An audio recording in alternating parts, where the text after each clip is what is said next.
Brené Brown once said, "Shame corrodes the very part of us that believes we are capable of change." Let's think about that for a moment. Shame. It's a feeling we've all encountered, whether directed at ourselves or someone else. We've wielded it, perhaps unintentionally, believing it might inspire change. But does it? Or does it do the opposite? Here's what we need to understand about shame. None of us is perfect, and we were never supposed to be. Flaws are part of the human condition. Yet, we often take those imperfections and turn them into something monstrous. We criticize ourselves for the way we look. We berate ourselves for not achieving enough. We label ourselves ugly, stupid, unworthy. We think that this self-shaming will push us to change, but more often than not, it leaves us stuck. Shame creates a cycle.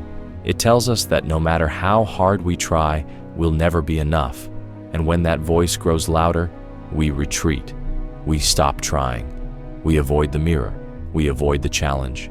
We avoid the very parts of ourselves that need the most care.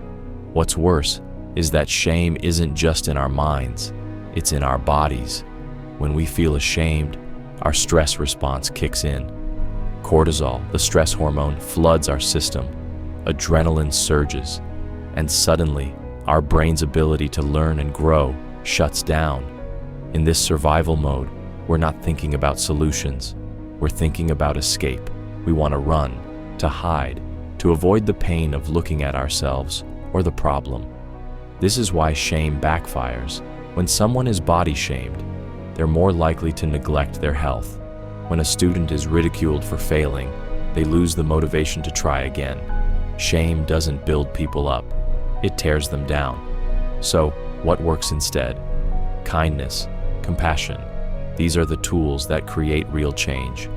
Unlike shame, which tells us we are flawed and unworthy, kindness reminds us that we are capable of growth.